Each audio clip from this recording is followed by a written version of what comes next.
अब वो अभी भी हम नहीं है। चूँकि स्किल्स की जो बात कर रहे थे, अगर सोशल मीडिया को अच्छे से उसका अगर स्किल्स भी सिखाया जाए और उसको ही इस प्लेटफ़ॉर्म को अच्छे से इस्तेमाल किया जाए, तो मुझे लगता है कि ये भी आपकी इंडिविजुअल बहुत बूस्ट कर सकता है आपकी इकोनॉमी को भी, और डेफ़िनेटली फिर आप बड़े लेवल पे अगर काम करेंगे, तो आप हुकूमत के साथ भी काम कर सकते हैं, आप प्राइवेट कंपनीज़ के साथ भी काम कर सकते हैं, जैसे इंडिया तक में होता है। देखिए डिजिटल मार्केटिंग अब आजकल बहुत ज़्यादा है। हाँ। अगर कोई सीख लेता है बच्चा तो उसके पास बहुत ज़्यादा अपॉर्चुनिटी कि वो घर से बैठ के भी काम कर सकता है। हुँ। कोविड ने वर्क फ्रॉम होम का बहुत ज़्यादा कल्चर दिया है, स्पेशली पाकिस्तान में।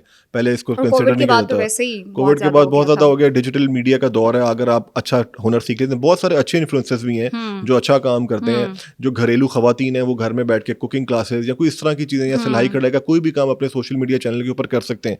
तो देखिए अपॉर्चुनिटी तो है, लेकिन opportunity Knox at the door का वाला नहीं होना चाहिए। हुँ, आपको अपॉर्चुनिटी क्रिएट करने के लिए अपने लिए दरवाज़ा भी लगाना पड़ता है। हुँ। तो आपके अंदर अपनी एक स्किल पावर होनी चाहिए, एक विल पावर भी होनी चाहिए कि आप आपके अंदर क्या जरासीम है कुछ करने के लिए। ज़रूरी तो नहीं है कि आप टिकटॉक खोल के कोई बॉलीवुड के सॉन्ग के ऊपर कोई गाने ही बनाएँ और उसके ऊपर आप कोशिश करें कि मैं अपने आप को एक सक्सेसफुल बना सकूँ। तो वो छोटे टाइम के लिए तो आपको कामयाबी मिल सकती है, बट लॉन्ग टर्म करियर तो आप उससे नहीं बना सकते। कंटेंट नहीं है ना, कंटेंट जब तक स्ट्रॉन्ग नहीं होगा, आप बिल्कुल। लॉन्ग टर्म में नहीं जा और सकते। ज़्यादा सॉरी आपकी बात करता हूँ, और ज़्यादा आप कंटेंट फील्ड में हैं, आपको अंदाज़ा होगा कि अच्छे कंटेंट की फॉलोइंग बहुत कम है। बहुत कम है। मैं यही बात अभी करने लगी थी कि अच्छा कंटेंट जो है वो लोग देखते नहीं है, इसकी क्या वजह है? मेरे ख्याल से कहना तो नहीं चाहिए, लेकिन जहालत? देखिए, बिल्कुल एजुकेशन की कमी बहुत ज़्यादा, लोगों का इंटरेस्ट लेवल ही नहीं है कि सही बात सुनने के ऊपर। हुँ, इकॉनमी के ऊपर बात कर लें, रियल एस्टेट सेक्टर के ऊपर बात कर लें, जब तक आप कोई एक फ़िज़ूल सी उसके ऊपर आप वो नहीं लगाते पोस्ट या उसका कोई हेडिंग नहीं थंबनेल लगाते, ऐसा नहीं थंबनेल नहीं बताते। लगाते, तो लोग उसके ऊपर इंटरेस्ट नहीं लेते, क्योंकि लोगों का विज़न और अनफॉर्चुनेटली एक्सपोज़र पाकिस्तान में बहुत कम लोग हैं जो इस बात को समझते हैं। ज़्यादातर तबका जो है वो बहुत ज़्यादा जो है वो इस चीज़ को अंडरस्टैंड नहीं करता और वो फ़िज़ूलियात के पीछे जाना चाहता है। और फिर हम एक्सपेक्ट ये करते हैं कि शॉर्टकट्स? शॉर्टकट्स, आई थिंक ये शॉर्टकट भी नहीं है, ये जस्ट वेस्टेज ऑफ टाइम है। सारा दिन बैठ के टिकटॉक को स्क्रॉल करना या इंस्टाग्राम की रील्स को स्क्रॉल करना, आई थिंक हुँ। ठीक है, फॉर फन सेक तो आप कुछ टाइम के लिए कर सकते हैं, बट सारा दिन उसी लाइफ में रहना और उससे ही एक्सपेक्ट करना कि मैं कुछ करूं। और उससे तो आपकी हेल्थ भी मुतासिर बट होती आई है। थिंक लोगों को जो यंग जनरेशन है, देखें हमारी आबादी 15 से 25 साल के दरमियान 5 करोड़ 6 करोड़ लोगों की आबादी है। हुँ, ये आगे जाके फैमिलीज भी बननी है, और अनफॉर्चुनेटली यही लोगों का भी एक्सपोजर भी नहीं है और इनको पता भी नहीं है कि इनके साथ इन्होंने आगे करना क्या है। हुँ, इनकंसिस्टेंसी है पॉलिसी मेकिंग में। लोगों हुकूमत को चाहिए कि इनके लिए अच्छे कुछ पॉलिसी मेकिंग अच्छी हो, इनके जो एजुकेशन सिस्टम है उसको थोड़ा सा हमारे लिए बेहतर हुँ। किया जाए, एक्स्ट्रा करिकुलर एक्टिविटीज स्कूल्स में ऐड की जाए, ताकि लोगों का रुझान डिफरेंट चीज़ों की तरफ आगे चले। But unfortunately social media is taking over the world, तो मुश्किल है इससे निकलना भी फिलहाल तो। अच्छा, अगर हम चारों सूबों की बात करें, चारों सूबों में अगर डिफरेंशिएट मैं आपको कहूँ कि आप करें, तो कौन सा सूबा इस वक्त आपको बाकी सूबों से बेहतर लग रहा है मईशत के लिहाज से, कि देखिए जहाँ पे आपको ऑब्वियसली, लग रहा है कि काम हो रहा है, करने की कोशिश की जा रही है और फजूलियात नहीं हो रही हैं? देखिए फजूलियात तो अनफॉर्चुनेटली हर जगह पे ही होती हैं, बट हाँ। पंजाब ऑब्वियसली पाकिस्तान का सबसे बड़ा सूबा है। जो इंफ्रास्ट्रक्चर लाहौर में बनाया गया है पिछले 10-15 साल के अंदर, हुँ, इसीलिए यहाँ पे हर पूरे पाकिस्तान से लोग, इवन कराची से भी लोग यहाँ पे आके रहना चाहते हैं। जो एक थोड़ा सा बेहतर लॉ एंड ऑर्डर कराची की बनस्बत या लाहौर की या पेशावर या कोयटा की बनस्बत लाहौर में ज़्यादा बेहतर है। जिस तरह छोटे शहरों को यहाँ पे कनेक्ट किया गया, तो obviously Punjab is doing much better than the other provinces.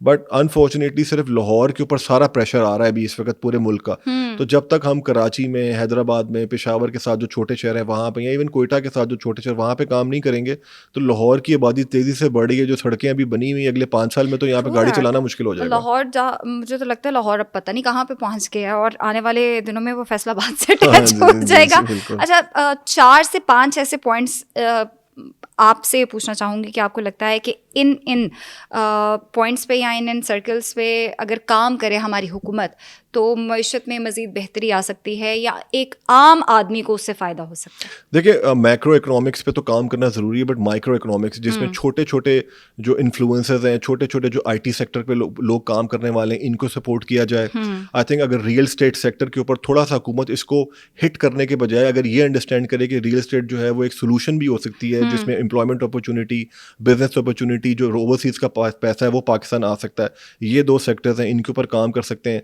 तीसरी चीज़ एक कंटिन्यूस पॉलिसी मेकिंग होनी चाहिए पाकिस्तान में कि जो भी ये हुकूमत अच्छा आवाम के लिए करके जाए, अगली आने वाली हुकूमत कोई भी हो उसको वो उसको कंटिन्यू कंटिन्यू रखे। करे, ताकि एटलीस्ट लोगों तक उसका फ़ायदा पहुंचने में टाइम लगता है और वो पहुंचे। और मुझे लगता है सबसे मुश्किल काम यही है, क्योंकि हमने देखा है पिछले 76 सालों में हमने यही देखा है कि एक हुकूमत का अगली हुकूमत आके काम खराब काम करती है, खराब करती है, और इसी इसीलिए वजह से हम और वो तरक्की नहीं पैसे कर भी फिर सके। हमारे वेस्ट होते हैं उसके ऊपर, और फिर तख्तियां भी वहाँ पे चेंज हो जाती है, और अनफॉर्चुनेटली जिन लोगों के लिए वो बनाया गया होता है उन तक वो फ़ायदा पहुँचता ही नहीं है। तो 2-3 चीज़ें ये हो गई अखराजात करने की, जैसे हमने पहले बात कम की कि ऊपर से नीचे अखराजात कम होने चाहिए। हमारे वज़रा जो है वो सिंपल लाइफ क्यों नहीं गुजार सकते? बिल्कुल गुजार सकते हैं, जब हुकूमत में नहीं होते तब मुझे भी तो लगता है वो गुजारते ही हैं। वजीर इसलिए बनते हैं ताकि वो बहुत अच्छी लाइफ बहुत गुजार अच्छी लाइफ सके। गुजार सके। तो अच्छी लाइफ तो जब हुकूमत में नहीं भी होते तब भी गुजार रहे होते हैं। अल्हम्दुलिल्लाह वो सारे ही सेल्फ सफिशिएंट हैं, तो वो उसके बगैर भी गुजारा कर सकते हैं। और जो भी है हमारे लेकिन जो ये समझाएगा कौन उनको? कोई भी नहीं समझा सकता, अभी तक किसी को समझ में नहीं आई है। वो कहते हैं कि समझ में आई है, वो कोशिश भी करते हैं, लेकिन अनफॉर्चुनेटली अभी तक नज़र तो हमें नहीं आ रहा पिछले कि वो कर 76 रहे हैं। सालों से यही देखने में आ रहा है कि सियासतदान अपनी गलतियों से नहीं सीखते नहीं हैं। सीखते हैं। तो ये कब सीखेंगे? कब सीखेंगे बताएं मुझे। जब इनको सिखाने वाले जो है वो सीख वो जाएंगे। सीख जाएंगे। ये कंट्रोवर्शियल बात हो गई है। इसके आगे बढ़ते हैं। अच्छा, इसके अलावा इसके अलावा देखें, जो हमारे नेबरिंग कंट्रीज़ हैं, जैसे ईरान है या इवन रशिया है, अगर हम उनके साथ कुछ अच्छे टर्म्स के ऊपर एनर्जी सेक्टर के ऊपर काम करें, क्योंकि रशिया और ईरान अमेरिका के साथ उनकी नहीं बनती है, तो अगर हम उनके साथ काम करना भी चाहते हैं तो हमें सैंक्शंस का डर होता है, तो हमें कोई मिडिल ग्राउंड ढूंढना चाहिए। अमेरिका के साथ ऑब्वियसली हम ताल्लुकात ख़राब तो नहीं कर सकते, हमें ऑब्वियसली जिस तरह इमरान खान कहते थे कि हम एक अच्छा दोस्त बन के रहना चाहते हैं, बट डोनाल्ड अनफॉर्चुनेटली ट्रम्प के आने से आपको लगता है कि ये दोस्ती बहाल रहेगी? आई जिस तरह थिंक की अभी रिसेंटली डोनाल्ड ट्रम्प की जानिब से पाबंदियां लगाई जा रही हैं डिफरेंट मुल्कों में। आई थिंक वो तो दोस्ती अपनी टर्म्स पे ही करेंगे, बट पाकिस्तान ने ये देखना है एज अ कंट्री कि उनको अमेरिका दोस्ती करता है, अपनी बिजनेस टर्म्स करता है। अपनी टर्म्स पे करता है दोस्ती। तो हमने ये देखना है कि हमें क्या शराइत उनकी अच्छी लगती है। देखें इंडिया हमसे कितना आगे निकल गया है, अब सिर्फ आबादी में तो चले वो है ही, बट इकोनॉमिकली वो कितना हमसे बेहतर नो होते डाउट। जा रहे हैं, और उनके पास जो टेक्नोलॉजी आ रही है, जो उनके पास टैलेंट है, दुनिया भर में वो एक्सपोर्ट कर रहे हैं। और प्लस उनकी फिर सुनी भी जाती है। उनकी सुनी भी जाती है, क्योंकि वो मेजर जगहों पे आप देख लें, जितने भी बड़े स्टार्टअप्स हैं दुनिया में, उनके सीईओज मोस्टली इंडियंस हैं, या अच्छी पोस्ट पे सारे दुबई में इंडियंस इस वक्त बैठे रियल हुए हैं, स्टेट सारा इंडियंस के इंडियंस के हाथ में पास। है। तो वो इसीलिए ये है कि देखें वहाँ पे कंसिस्टेंसी है वहाँ पे। लोगों को पता है कि यार हमारी हुकूमत जो खड़ी है वो वहाँ पे उसके एक अच्छे टर्म्स हैं। ऑब्वियसली फिर आपका मुल्क के ऊपर जो, अगर आपकी हुकूमत ही डिस्टेबलाइज रहेगी हर वक्त, तो दुनिया में आपका क्या इंप्रेशन जाता है। और आपको फिर अब आप देख लें दुबई के वीज़ास भी पाकिस्तानियों को आजकल मिलना ना मुश्किल हो गए हैं। सऊदिया के वीज़ास हाँ, मिल रहे हैं, दुबई के मिल तो रहे हैं। अनफॉर्चुनेटली हमारे लिए मुश्किलात बढ़ती जा रही हैं। तो जो भी हुकूमत होगी, पीटीआई हो, पीएमएलएन हो, पीपल्स पार्टी हो, it's not easy, but I think again we come back to continuity. अगर होगी तभी हमारे हालात बेहतर आपको हो लगता सकते है हैं। विजन का फुकदान है? देखिए विजन का फुकदान तो मैं ये एजुकेशन नहीं एंड कहूँगा कि देखिए विजन का फुकदान कहना मुश्किल है, क्योंकि अनफॉर्चुनेटली जो भी आता है वो कहता है कि मेरे हाथ बंधे हुए हैं, मैं कुछ कर नहीं पा रहा हूँ। वो करना तो बहुत कुछ चाहते हैं, लोन भी लेके कर लेते ऐसा कौन सा हैं। वो अलादीन का चिराग जो है वो उसको रगड़ेंगे, जिन निकलेगा और वो कहेंगे कि जी हम करना बहुत चाहते हैं? ये मुझे, आपको नहीं लगता कि ये सब बातें होती हैं कि जी हम करना बहुत चाहते हैं? हाथ, मुझे नहीं लगता कि कोई भी अपने मुल्क के लिए नुकसान सोच सकता है। हर किसी का यही होता है कि आपका मुल्क एटलीस्ट, बात वही आ गई ना कि जब होगा तो आप खाओगे ना, तो खाने के लिए पहले बनाओगे तो खाओगे ना। तो मैं इसीलिए आपको कह रहा हूँ कि देखिए हमें अपनी सेल्फ सफिशिएंसी के ऊपर काम करना है। हमें छोटे जो मैक्रो इकोनॉमिक्स तो ठीक है, बट माइक्रो इकोनॉमिक्स के ऊपर भी हमें काम करना है, ताकि जो हमारा नौजवान है वो सेल्फ सफिशिएंट होकर वो काम करना सीखे।